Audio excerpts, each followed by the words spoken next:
What's up, guys? Texas Fan of Rehab here, man. Come on, let's talk about it. Let's talk about it, man. So, week 12, Texans Jaguars, man. I gotta fall on my sword, y'all. I jinxed it. I'm sorry, I jinxed it. This is one of those times where I have to admit, man, I did my prediction before the game, and I was like hesitant to put it out there because I wanted to pull for the Texans regardless, man. And I went ahead and I put the Texans in as the winner. I think the score was like 27-24, something like that. And lo and behold, the one time that I went against my superstition, man, Texans lost, man. So I apologize to the fans. I apologize. I jinxed it, but that's neither here nor there, man. Let's get into the game, man. Um, Man, what a game, right? Like this is again kind of one of those relics that we've not had to deal with very much this season, man. You know, we've had times in the past where we've had the ref step in and interfere with the continuity of the game before, but this was a little something that was a little something extra. It was a throwback to the past, man. And as Houston fans, we all know that sometimes we get a little bit of reputation for being crybabies about this thing, even though we're not. We know that relative to the situation. But this was egregious, man. Like, let's be real. Let's just be honest about it. This was egregious. But to be fair, it was egregious on both sides. It's just a badly called game all the way around for the refs. It was a period of time, I think, starting towards the end of the first quarter, basically leading all the way through the third quarter, that there was a number of sequences where the refs just made terrible calls or no calls, to be honest with you. And so let's get into that, man. Let's start first and foremost giving our credit to the Texans and the way that they stayed resilient and they balled and they played and they fought their ass off, man. Obviously, the game went to the last play. Matt Amendola kicked the field goal that came just a little smidget short, man. And because of that, he was waived. These are the things that happen sometimes, man. It's a tough league, man, and we didn't have our main guy due to injury, of course. And so, you bring a guy in off the street, as he said, off the couch. He does some good things for you, but then at the same time, he's proven that he hasn't been able to have the leg to get you those long distance, accurate field goals that you need in crunch time. So I'm glad that they made this move, not for the sake of him, but I'm glad that they made this move for the sake of what they need for their team. They definitely need somebody that's going to be capable. And if we've had a running back to step in and be capable at a short distance, what's the difference with having a guy that can't hit him from long distance? And that's what his profession or assigned duty or role is on the team. So appreciate you, Matt, for getting us at least one under your belt. But we need somebody that's going to be able to stand up and do this up until Kaimi comes back healthy. Hopefully he can come back healthy. But let's get into the game a little bit, man. We saw CJ out there balling, man. He does whatever he does, every single week. We've already kind of gotten adapted to that. I think he's gotten adjusted to that as well, which is why you saw towards the end of the game, he looked like he was almost pouting a little bit because of the play call where they turned it over into the hands of the special teams unit. You saw him sitting on the ground in front of the bench, that kind of thing. But man, CJ, I hope you stay resilient, man, because this is definitely what we've been looking forward to, man. We saw a guy that in spite of the situation, in spite of the pressure, in spite of the sacks and the poorly called game, he still was battling back, man. So shout out to CJ for that, man. But CJ threw up a 300, 300 game, which was dope. What was not cool was that the running game, went away for some reason. We've seen Devin Singletary since Dameon Pierce has been out. We've seen Devin Singletary step up and basically kill it in the role of being a running back or starting running back. But for whatever reason, they got away from the running game this week, and that's one of the prevalent points that I want to make, man, in regard to all of the calls and stuff. So let's jump into the calls, man. We saw some terrible calls. I think that the initial terrible call was the Tank Dell miss or the Tank Dell illegal shift, where if you go back and you watch the play. There was nobody that moved other than Tank Dell on the play. Maybe if you slow it down real fine and you squint just a little bit, you might see Robert Wood slide his back foot back just a smidget just before Tank Dell goes into motion. But it was so close that I don't think that was worthy of the line judge, throwing the flag. He threw it like 40 feet in the air at that. But we had a lot of people that were speculating that it came down so late and all of this stuff here. He threw it in relation to the snap of the play. but he threw it so high that it wasn't noticed or whatever for a while. But on that play, man, the impact of that play was tremendous because that was basically like a 67-yard pass from CJ to Tank Dell. It was a significant play because I believe it was a third down play. Titus Howard got injured on that play, so the results of that play was that we had the penalty, we lost yardage, we lost the opportunity to have a tremendous, possibly game altering play. And then, we lost one of our linemen at the same time. So all of that took place on one play. Now, flip that around on Jacksonville's side on the very next drive, right after the D'Ernest Johnson screen pass that got him, 40 plus yards. They called one on Jacksonville the same way, where they said that somebody wasn't set and they had a wide receiver in motion almost to the same exact effect. And so, just two very poorly called, very poorly timed play calls, but that wouldn't be the worst. There were, of course, the section or segment of the game where they decided they were going to pick on the cornerbacks. And Tavier Thomas got the brunt of that with a couple of pass interference calls that ticky-tack at best. And then our new cornerback, number 30, I can't think of his name, Houston, God, I'm blanking on the other portion of his last name, but he was called for a pass interference. And if you see that play, once again, very ticky-tack, if at all, pass interference. And I think in some of these cases where they were calling pass interference, at worst, it probably should have been, a holding, maybe something a little bit beyond 5 yards tops. But here we are with those three calls. And so Tavier Thomas's calls came consecutively, which was even more, baffling, which put them on the one. And like, what are we doing here? These were drive-ending opportunities, and they got taken away from us. Flip that around again on Jacksonville's side. There was the Derek Stingley interception. It was clear as day that there was a hold on that play.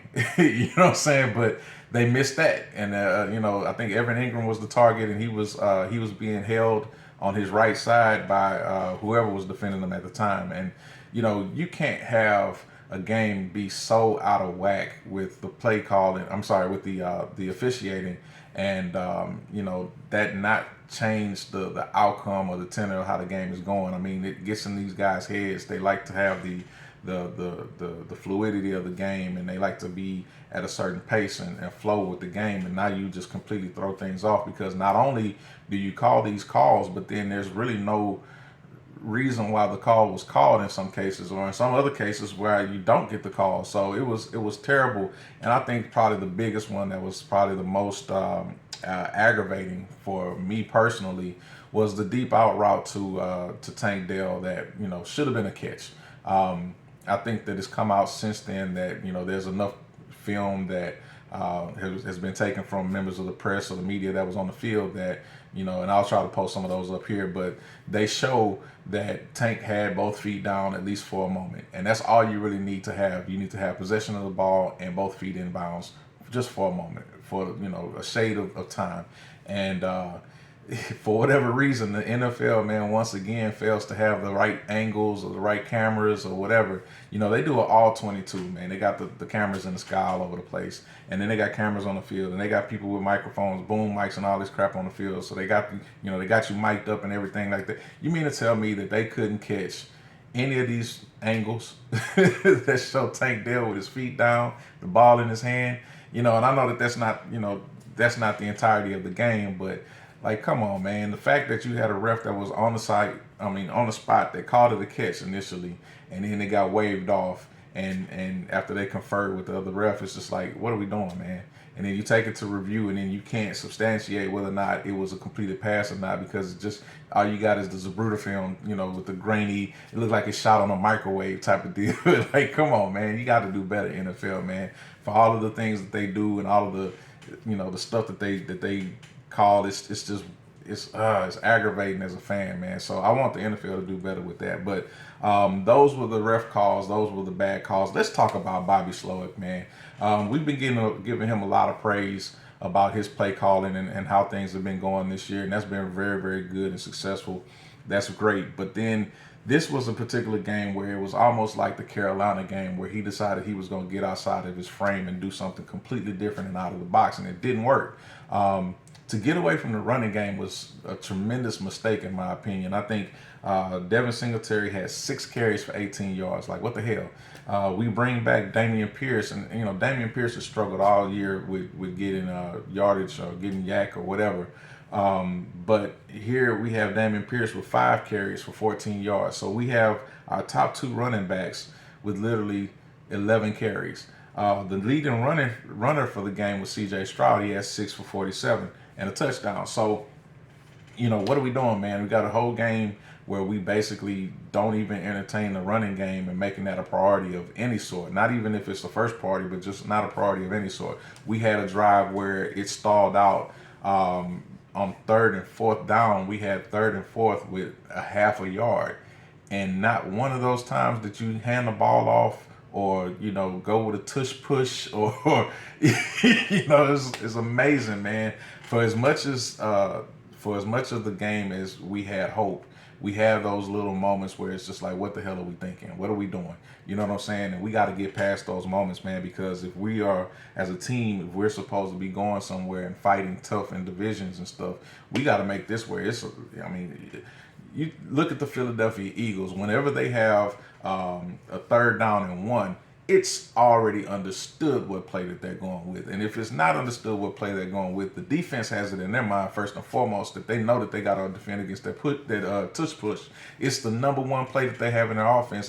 As Jason Kelsey describes it, it's a 92% success rate. So if you know that this is the play that you're going to, and everybody else in the stadium knows that this is the play you're going to in a certain situation, that means that you got this thing figured out, man. That's the mark of a Super Bowl quality team, man. And if the Texans are going to get there, we got to get established like that. We got to get where we have these certain plays that we know this is going to be the outcome. When you had Tom Brady going off with whoever he was playing for, when you had Tom Brady and he had 2 minutes on the clock, you already knew you gave him too much time because he was going to orchestrate and get that team down the field. When you build that type of consistency, it becomes where it's expected. And we were just kind of stepping into that phase with CJ just a little bit. They leaving a minute on the clock. We were starting to, get some belief that, hey, a minute on the clock, no worries. CJ got it already as a rookie. He's already got this thing under control. So I don't think that we've lost that. Definitely, I think they stole a little bit of that juice from CJ by not allowing him to execute towards the end of the game and going ahead and having take a 58-yard field goal. However, I will say this, though. It wasn't necessarily the worst play call, but they had already messed up their whole game plan, before they even got to that point. So it's neither here nor there, man. So I want Bobby to get back into the run game, man, and establish the run game early so they can stay consistent. We should never be below 20 attempts. I mean, that should never happen between running backs, that is. We should never be below 20 attempts, and this was terrible when it came to that. So that's neither here nor there. We'll move on from that, man. I want to touch on something that's kind of been I've been seeing across the league. J.J. Watt has come up a couple of different times in reference. And J.J. Watt is basically taking the league to task. Recently, he's been taking the league to task about these fines that have been coming down. So if you've been paying attention at all, J.J. has been all over Twitter. And I think the most recent example was Amon-Ra St. Brown for Detroit, who got a penalty of $43,000 because he went in to make a block against the defender that he was trying to protect, trying to stop on whatever the play that they had going on. And if you look at the play, it wasn't really a whole lot to it, but the league is saying that he lowered his head. Well, it was an arm block. He basically blocked with his arms, but he did lower his head to go into it. So it made me think about the fact that the league has always had this thing where they don't want guys to lead with the head of their crown. They don't want guys to, go low or go after somebody and hit them in the head, that type of deal. Cool. But if we are protecting guys, right, whether it's offensive or defensive side of the ball, I think one of the things that they're forgetting is the nature of players and humans as a whole, man. Like when you are getting ready to be in a car accident, your natural inclination is to ball up, crunch up. That's what you got abs for anyway, right? Your natural inclination is to clench up. and you are asking players to come out of their natural inclination to, prepare for that hit by expecting that they're not supposed to lower their head in any form or fashion. It's ridiculous, man. And then the fines are so high. So like JJ says, you're literally stealing money from these guys. No matter if they're a high salary guy, low salary guy, whatever, you're literally stealing money out these guys' plates, man. And it's ridiculous, man. So the league definitely needs to come up with some sort of reform for that, man, because this is just getting out of control. I don't want to see this impact our Texans, but we've already seen it impact our Texans. Denzel Perryman has been out for the last 2 games because of it. So thankfully we get him back the next game, but this could have been a 3-game suspension based off of some hits that he's collected over the time of his career. So it'll be good to get Denzel back. I think he was obviously missed in this game. We've been running a lot of nickel defense the last couple of weeks. And I think to be able to have that third competent linebacker out there to cover the field and spread things out, in certain coverages is going to be necessary because, man, I'll be honest with you, man, tight ends have been killing us all year. And it's, it is what it is. And I think Denzel in the game that he played against Cincy wasn't necessarily having a great game because there were some plays where he was out of position as well. But, you still need that guy out there on the field. We saw Blake Cashman go down for a spell. He got right back up, thankfully, but it was definitely concerning because he's been one of our top defenders or one of our top tacklers for the whole season, to be honest with you. So, we definitely need those guys back, and we need those guys to be protected by the NFL as well. So, Denzel was exposed for not being on the field. That was obvious. But then also Jimmy Ward was exposed for not being on the field too. Thankfully, we hope to get Jimmy Ward back here soon. I know that he had been dealing with some ailments or whatnot. So, hopefully we get him back on the field and we can go face Denver or whoever else after them with Jimmy. We were attacked pretty good through the air by Trevor Lawrence, and I don't want to see that again, man. That was hard to watch him throw a 364 on us, and I don't know if he set a record, if he almost set a record for the most passing yards that he's had in his career, but it was damn terrifying to watch him, gunsling it the whole time, and we've seen this team before, man. We know that they played out of their socks this time, man. So I think that I look forward to us having an opportunity to maybe match up with them again sometime down the line, maybe in the playoffs, or we'll see, but neither here nor there. But let's see. There's another little talk about JJ, man, in regard to a possible return. And let's just go ahead and handle this real quick. I don't think it's a good idea for JJ to come back. I mean, he's got his name up there in the rafters and stuff, cool. But with that time off, these guys need time to get back in shape and get back on the field and all that stuff. And cool, JJ worked out with the team for a week or so. He's got other commitments with Burnley and his wife and his young child. I think that JJ is not fully invested. I don't think that it would be a good thing. Just it'll be novel, but I don't think it'll be a great thing to have him out there on the field with guys that's really trying to get after it. But I do understand what he's trying to accomplish if he does have the opportunity. But I would prefer to JJ to go ahead and just shut this stuff down. He's definitely got people stirred up. He had Coach talking about it early in the week. He had Andre Johnson speculating about it and stuff like that. And it's been the scuttlebutt of the Pat McAfee show and all of that stuff there. But I think it's better to let resting dogs lie, man. And JJ, man, we appreciate everything that you've done for the city. If he comes back, I'm not gonna be mad about it. But at the same token, I think he's looking for this team to have that final playoff push, that final playoff run, and the final playoff opportunity. And if it happens, great. If it doesn't happen, great. We didn't have that type of expectation this year anyway, but I think JJ's definitely been watching. He's in tune and he's juiced up, not juiced up literally, but he's pumped up to have the opportunity to be able to maybe lace him up again, man. So, we'll see how that goes, man. But let's see. Last couple of things I want to touch on. Oh, around the league, and it's only really one topic that I want to touch on: the Bryce Young effect. So Frank Reich got fired from Carolina yesterday, man, and it's been kind of funny to see that happen. The owner is really, really short, man. Like he doesn't allow for things to play out. Frank Reich got 11 games in season 1. And then he's out of there. But I don't know if it's one of these things where they chose the wrong player or There's some combatants in the back office or whatever, but I think it's very clear that a lot of this thing comes down to decision making and potentially decision making even over Bryce Young. And hey, I'm thankful that Carolina screwed that up. To be honest with you, I think Bryce has a chance to still have a successful career, but I don't think that it will be. To be honest with you, and I mean I'm piling on. I know I get it, but you can see the effects start to happen right now. So already in year one, Bryce is going to be dealing with his second head coach.